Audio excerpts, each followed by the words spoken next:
The first sound I remember was the rattle of chains. I was no more than 8 years old when the iron cuffs bit into my wrists for the first time. Yet even then I understood what they meant. Ownership, not freedom. My name was Samuel, though most masters would later shorten it to Sam, stripping it of warmth the way they stripped us of everything else. I was born in Virginia, on a small tobacco plantation owned by a man named Charles Whitmore. My mother, Ruth, was a field hand. I never knew my father. Some whispered he had been sold south before I was born. Others said he had been beaten to death for speaking back. My mother never told me, only looked at me with eyes that carried both sorrow and pride, as though she wanted me to remember I came from someone who mattered, even if the world refused to say his name. Our days began before the sun itself had risen. A horn would sound in the darkness, and every man, woman, and child would drag themselves from the wooden shacks that were barely homes. We were given nothing but scraps to eat, yet expected to bend over fields for hours, pulling weeds and planting seeds under the cruel eye of the overseer. His whip was never far from his hand. For us, time was measured not in hours or seasons, but in lashes and hunger. As a boy, my task was to carry water to the older field hands. The buckets were heavy, almost as heavy as my limbs after the endless walking, but I forced myself not to spill a drop. Each mistake meant punishment. I learned early that silence and obedience were survival. Yet when the nights came and the overseer's eyes could no longer reach us, the quarters would fill with whispers, songs, and stories. My mother sang low spirituals, hymns carried from one generation to the next. To others they were only words, but to us they were codes, promises of freedom hidden in melodies. One night, my mother told me, "Samuel, never let them make you believe you are less than a man. Chains can hold your hands, but not your spirit." Those words would stay with me longer than any scar. When I was 12, the world shifted again. A trader arrived at Whitmore's plantation. He walked among us like a butcher choosing cattle. His hand gripped my arm, turned my face to the side, checked my teeth as if I were a horse. I was strong for my age, tall and lean, so he purchased me. That was the last night I saw my mother. She held me tight, nails digging into my skin as though she could carve her love into me, something the trader could not take. Her last words whispered in my ear, "Live, Samuel. Live long enough to see freedom." The wagon carried me away with others, packed together so tightly our breaths mixed into one. Some cried quietly. Others stared into nothing, as though their souls had already been taken. I wanted to cry too, but I forced my tears back. My mother had told me to live, and I believed that meant I must be strong. Days later, we reached South Carolina. There I was sold to a man named Jonathan Clarke, who owned a large cotton plantation. His land stretched farther than my eyes could see, rows upon rows of white cotton that glistened in the sun but bled our fingers raw. Clarke was a cruel man, his wealth built upon our suffering. Unlike Whitmore, who often let the overseer do his violence, Clarke enjoyed it himself. He would ride through the fields on horseback, whip coiled at his side, his eyes sharp and cruel. Life there hardened me. My childish hopes withered like cotton stalks in drought. We worked from dawn until stars pricked the sky. The women were not spared, nor the children. No one was. If you slowed, you were whipped.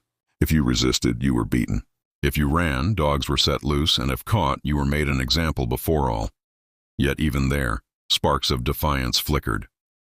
At night, in the slave quarters, we gathered around the faint glow of fire. We shared stories, some of Africa, though few could remember much, others of freedom. Freedom was a word dangerous to speak in daylight but sacred in darkness. It was in those nights that I met Elijah, a man older than me by 20 years. He had been sold 3 times, scars across his back telling a history too cruel for words. But in his eyes lived a fire no master had extinguished. He whispered to me of escape, of following the North Star, of men and women who had risked everything to flee to lands where chains could not reach them. I listened, my heart racing with both fear and longing. The North Star, Polaris he called it, became a secret beacon in my mind. Whenever I looked up at the night sky, past the weight of exhaustion, I searched for that star. It was a promise, distant but shining, that one day I too might be free. By the time I reached 15, I was no longer the boy who had carried water in Virginia. My hands were scarred, my back bore the memory of lashes, but my will had grown harder. I began to understand that survival was not only about silence, but about memory. Every song, every whispered prayer, every hidden dream was a weapon. They could beat us, sell us, strip us of names and families, but they could not erase what we remembered, what we hoped for. And so, part one of my story ends not with freedom, but with a fire burning quietly inside me. I was still a slave, bound by chains I could not break. Not yet. But each night I whispered my mother's words to myself. Live, Samuel. Live long enough to see freedom. I did not know then how far that path would carry me, nor how much suffering I would still endure. But I knew this. My story was not finished. The night was long, darker than any I had ever known. The cellar air pressed heavy against my chest, and though the summer heat lingered outside, in here it was cold, damp, and merciless. A single lantern flickered near the iron-barred door, throwing shadows across the stone. Chains bound my wrists and ankles, each clink echoing louder than my heartbeat. I had lived in chains before, yes, but never like this. These were not the chains of labor, dragging me into the cotton fields or forcing me to bend beneath the overseer's whip. No, these chains had one purpose, to hold me until morning, when they would lead me to the gallows. For hours I sat in silence, trying to steady my breath, but memories kept rising unbidden. My mother's face, soft and kind even in hardship, her voice whispering, "Josiah, remember, you are not what they say you are. You are not just hands for the soil or flesh for their lash. You are a man." I clenched my fists until the shackles bit into my skin. Was I still a man if tomorrow they strung me up like an animal? The sound of footsteps broke my thoughts. Slow, heavy, purposeful. The cellar door creaked open and I squinted as light spilled inside. For a moment I thought it might be the overseer, come to mock me. But then I saw him, Elijah. His shoulders sagged, his beard streaked with gray, but his eyes burned with the same fierce light I had always known. He slipped inside quietly, closing the door behind him. "Boy," he whispered, voice low but steady.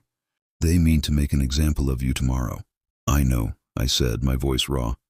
"They want the others to see me break. They want fear to grow deeper than hope." Elijah stepped closer and crouched down until his face was level with mine. "Then you must not give them what they want. Fear is their weapon. Words can be ours. You understand?" I shook my head. "What good are words if I am dead by morning?" He gripped my shoulder with a hand scarred by years of labor and punishment. "Words outlive chains, Josiah. They outlive the whip. They outlive even death. You have one chance left, not to save yourself, but to give us something we can carry." His eyes glistened in the dim light, and for the first time, I saw the weight he bore. Elijah had been sold 3 times, whipped until his back was a map of scars, yet still he stood. And in that moment I understood. His strength was not only in surviving, but in giving hope to others when hope was scarce. I swallowed, my throat dry. "What do I say?" "You'll know," he whispered. "Speak the truth that burns in your chest.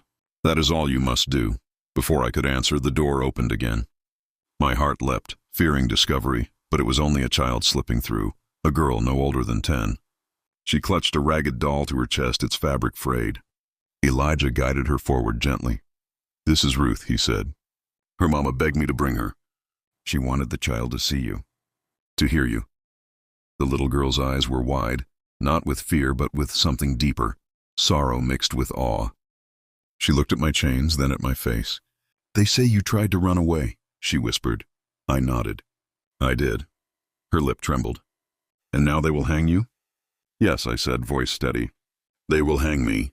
But listen, child, it is not my death that matters. It is why I chose to run. I wanted freedom. Do you know what that means?" She shook her head slightly. "Freedom," I said, leaning as close as my chains allowed, "means walking under the sky and knowing no man owns you. It means speaking without fear, working for your own bread, and sleeping without chains. That is what they fear, Ruth, that we will remember we were born to be free." Tears welled in her eyes, and she hugged the doll tighter. "But I'm scared." I reached out as far as I could until my fingertips brushed her small hand. "So am I. But courage is not the absence of fear. It is choosing to stand, even when you are afraid. Tomorrow, when you see me, remember this. I am not bowing to them. I am standing. And one day, you must stand too." The girl nodded slowly, her eyes never leaving mine. Then Elijah guided her back to the door. As she slipped into the shadows, her small voice carried back, "I will remember." When the door closed again, I felt something stir inside me. The despair had not vanished, but it had changed shape. It was no longer a weight pulling me down. It was fuel for the fire rising in my chest. Elijah leaned close one final time. Tomorrow, when you speak, make them hear you. Even Clarke, even the overseer, cannot stop words once they're in the hearts of the people. Let your voice be the spark. I met his gaze. I will. He pressed his rough palm to mine, chains rattling between us. Then you will not die in vain. After he left, silence returned. But it was no longer empty. It was alive with the whispers of tomorrow. I closed my eyes and began to shape my words, not as pleas but as fire. I would not beg Clarke for mercy. I would not give the overseer satisfaction. My last breath would be a seed, planted in the soil of every soul forced to watch. The hours crawled. Outside, the crickets sang. Inside, I whispered to myself over and over, we are not slaves. We are men. We are women. We are children. We are more than chains. By the time the first pale light crept beneath the cellar door, I no longer feared the rope. Tomorrow, they would drag me into the yard. Tomorrow, they would string me up. But tomorrow, too, I would speak, and my last words would live. The dawn came like a wound in the sky, a red slash across the horizon. When the guards dragged me from the cellar, the air was damp with mist, and for a moment I thought the earth itself was weeping. The iron chains around my ankles clinked with each step, echoing like funeral bells across the yard. The plantation was awake, but not with labor. Every slave had been pulled from their quarters and forced into the square, their faces blurred through the haze, some pale with fear, some frozen in anger, others hollow, as if their souls had already left their bodies. The overseer barked orders, cracking his whip, though no one dared to move. At the far end, near the great oak tree, stood the gallows. The wood was dark, damp, as if it had been drinking the blood of those who'd hung before me. The rope swung gently in the morning breeze, a serpent waiting to coil around my neck. The crowd fell silent when they saw me. Only the rope moved, whispering as it creaked, "You are next. You are next." As they marched me closer, the whispers grew louder. But it was not only the rope. It was the voices of the dead. I heard them in the mist, in the branches above, in the ground beneath my feet. Moans, sighs, half-formed words, names of the forgotten. Some I thought I recognized.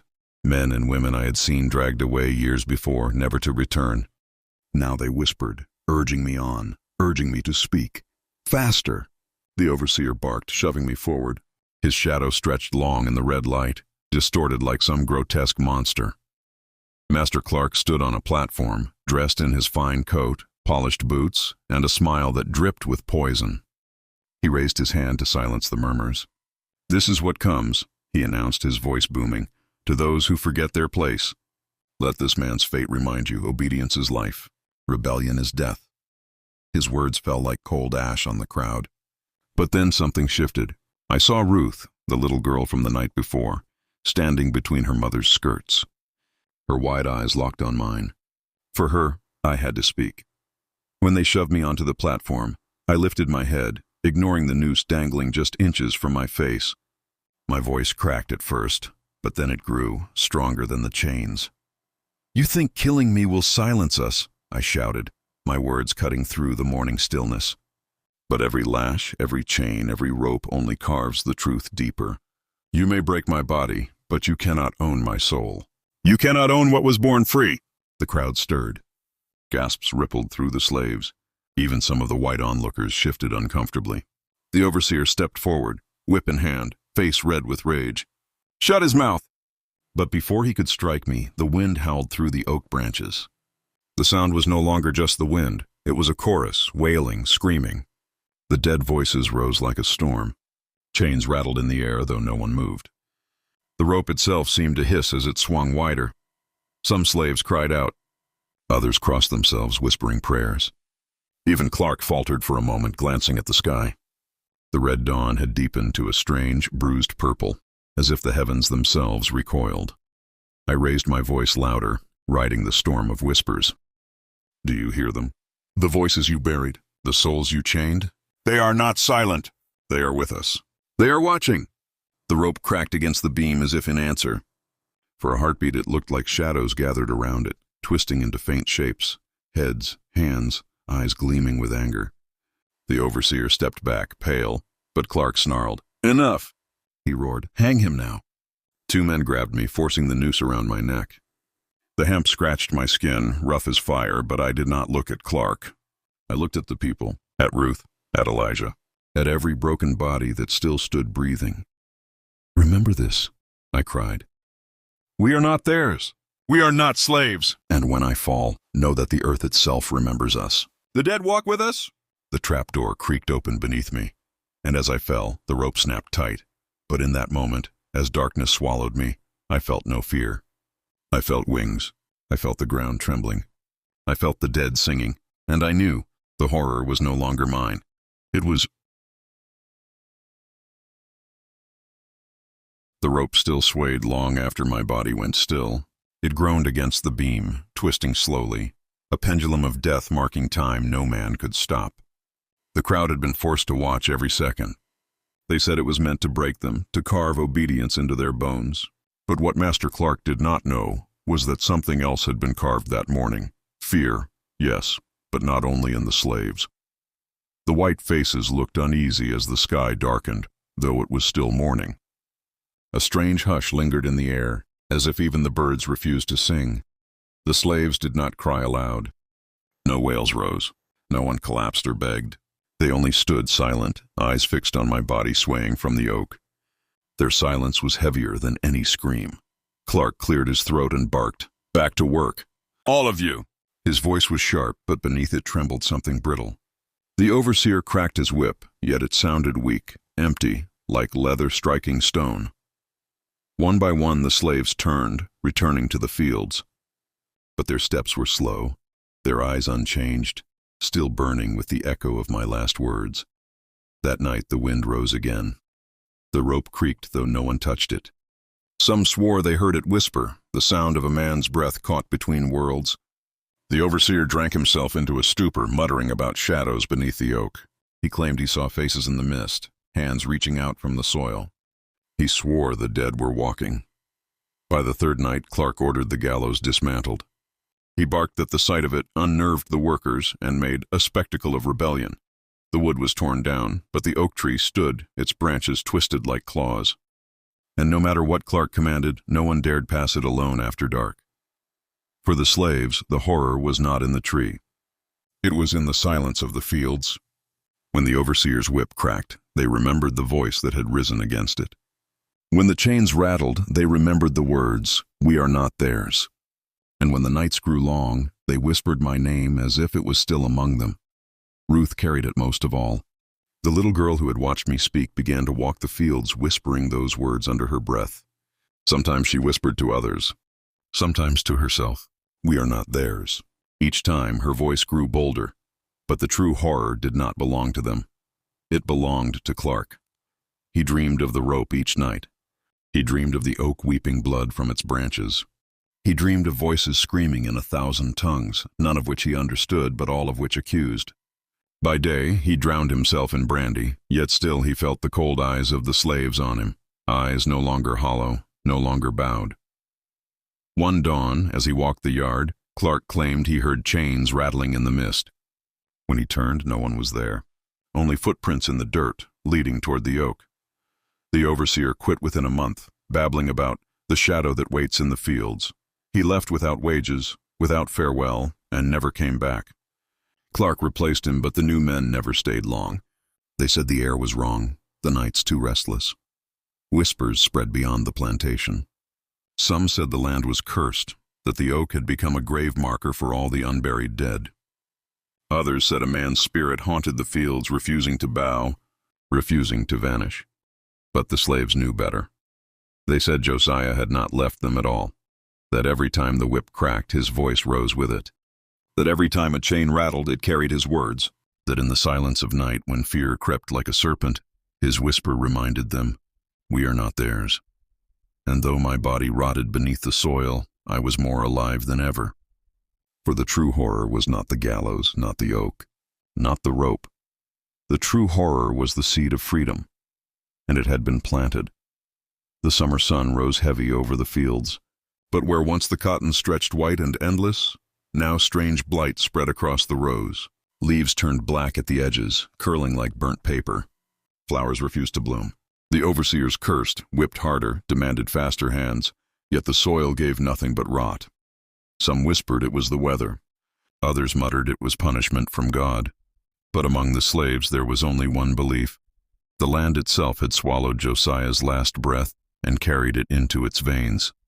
The earth no longer bent to Clarke. The first death came in July. A young overseer, barely more than a boy, was riding along the fields when his horse froze at the edge of the oak tree. The animal reared violently, eyes wide with terror, throwing the rider onto the hard ground.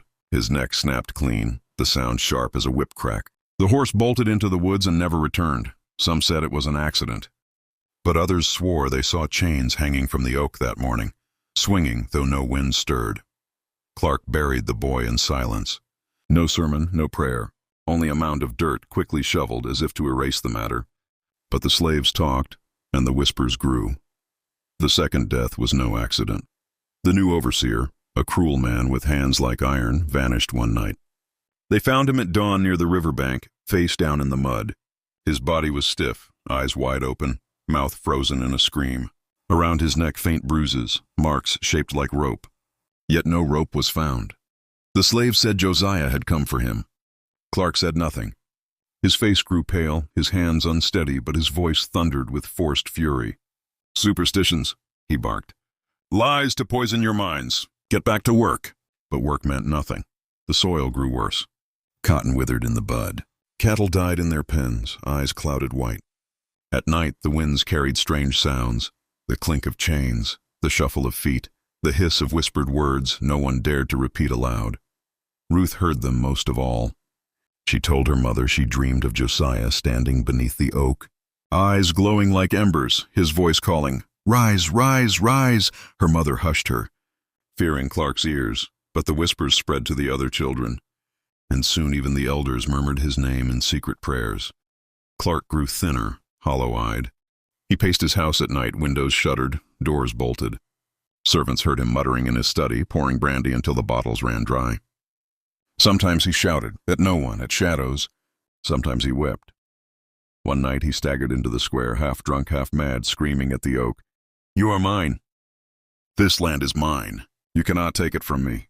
The slaves watched from their cabins, silent as ghosts. The oak stood unmoving, its branches black against the moon. But the wind rose, carrying with it the faint rattle of chains. Clarke fell to his knees, clutching his head, shrieking like a child lost in the dark. By autumn, the plantation was cursed ground. Work yielded nothing. Overseers refused to stay. The markets no longer sent wagons for crops. What once had been Clarke's empire shriveled into a graveyard of cracked soil and broken men.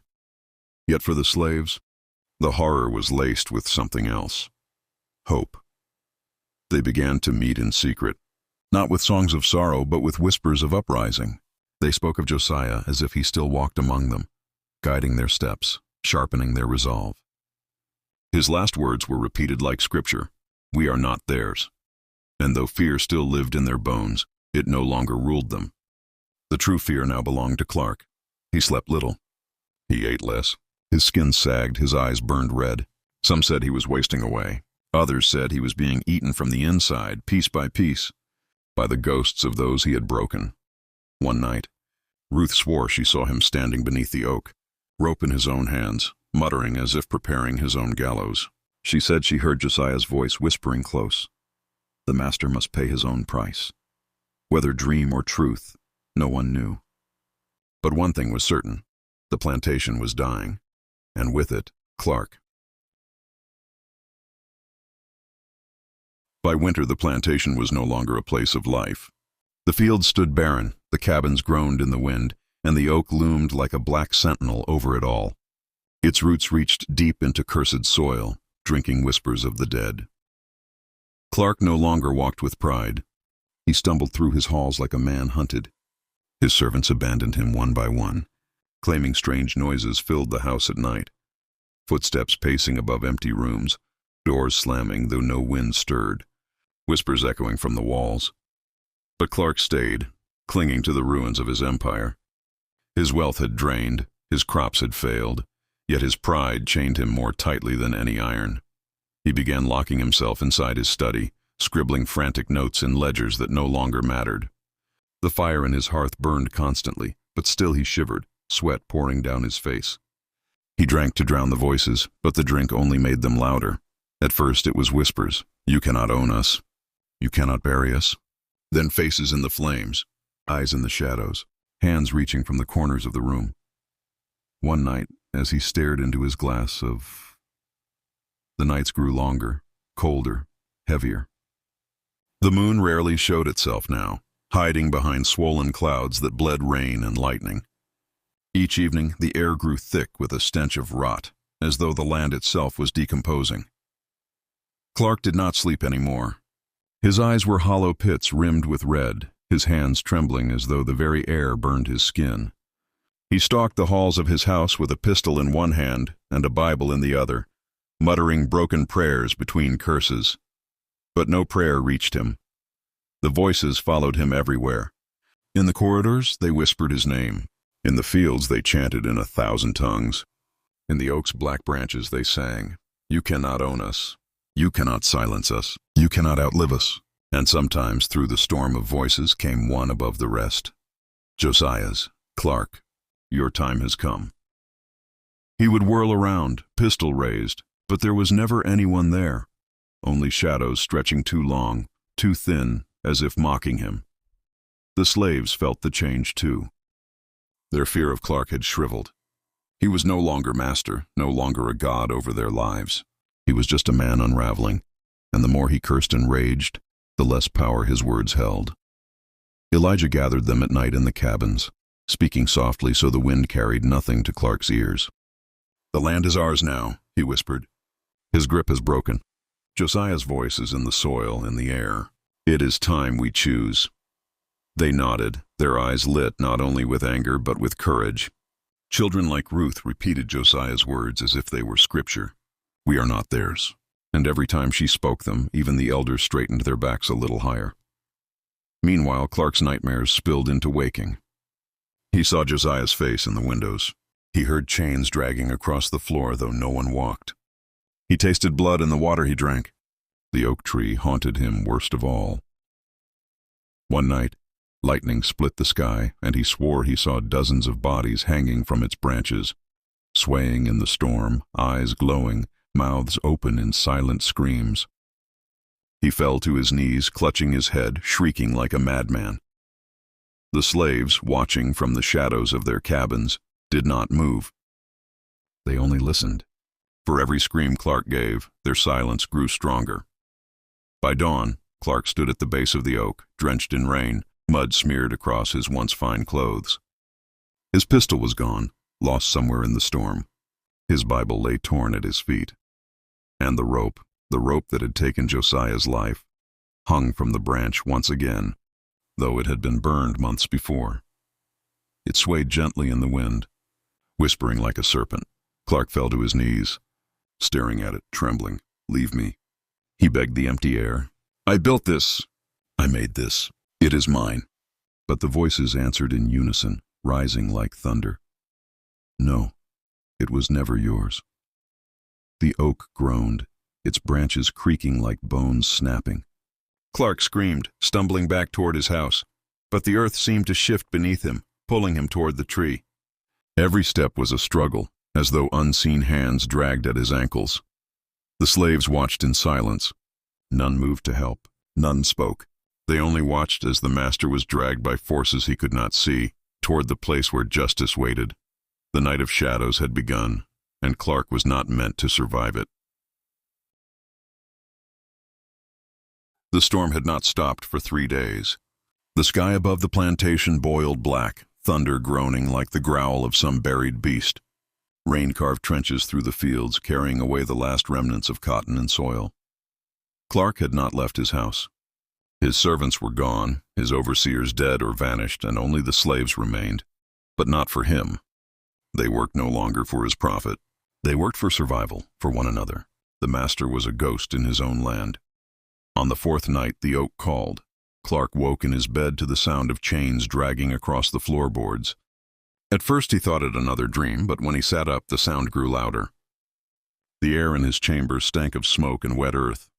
The window rattled, though no wind blew. And then came the voice. "Clarke." Low, steady, unmistakable. "Josiah," Clarke whispered, his body shaking. He clutched at the pistol under his pillow, but when he drew it out, it was rusted, the barrel clogged with mud. His Bible on the nightstand crumbled to ash when he touched it. The voice grew louder. "You hanged me, but you did not bury me. I am in the soil. I am in the tree. I am in every breath you take." Clarke screamed and stumbled from his bed. The door swung open before him, though he had bolted it shut.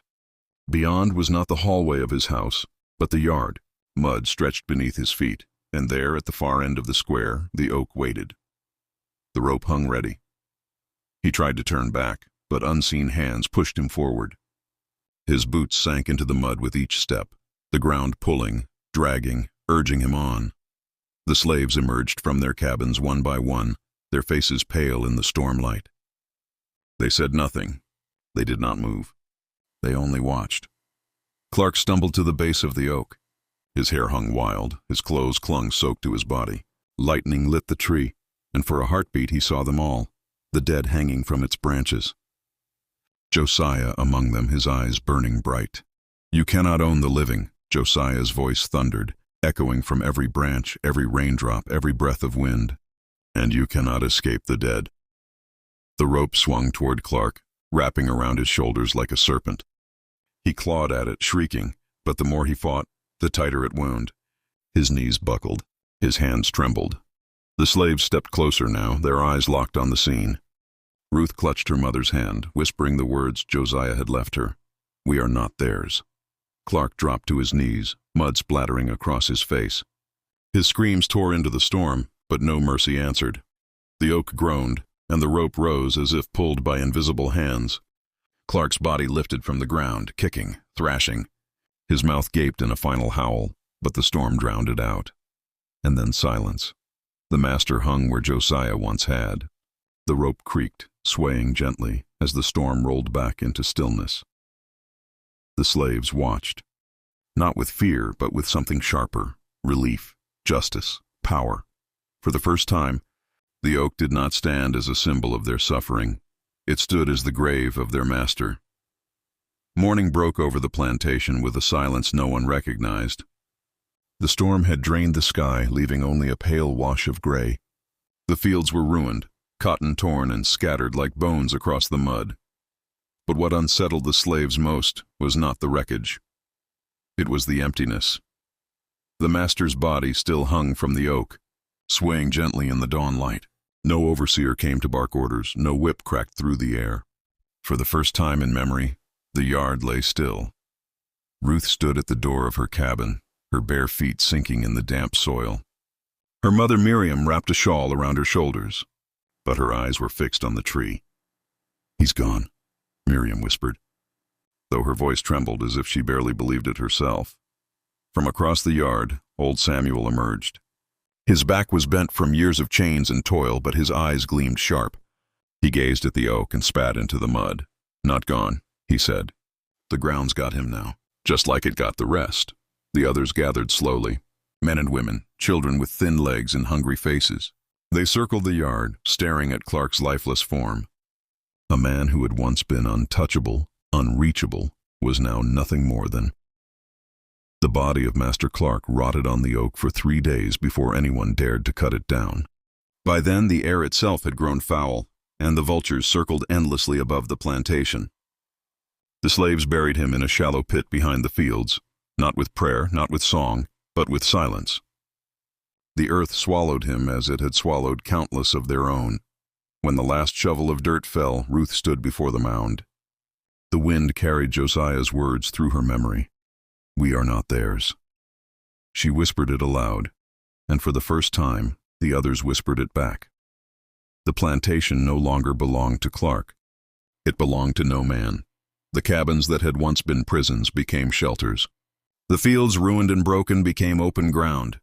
Some argued they should leave at once, flee north, find freedom in cities or in lands where no whip cracked. Others, weary from years of running, only to be dragged back. said perhaps they could stay, rebuild, and claim the soil for themselves. But all agreed on one truth: never again would they bow. That night, they lit a fire in the center of the yard. The flames flickered high, painting shadows across the oak. Children who had never laughed before laughed now, chasing sparks. Women sang low hymns, voices raw but strong.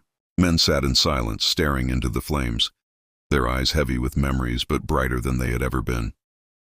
Ruth sat beside Miriam, clutching her hand. "Mama," she whispered, "what happens now?" Her mother smiled faintly, though sorrow still lined her face. "Now," she said, "we breathe free, one breath at a time." From the darkness beyond the fire, Samuel's voice carried, "Josiah's words live. His last breath gave us this night. Tomorrow, we walk in the world as our own." The fire crackled. The oak groaned in the night wind, its branches stretching wide. No longer did it stand only as a gallows. It stood as a witness, to suffering, to rebellion, to survival. And as dawn broke, spilling light across the plantation, the people rose together. Bare feet touched the soil, heads lifted to the sky. They were no longer slaves. They were the living echo of Josiah's last words, and they would not be silenced.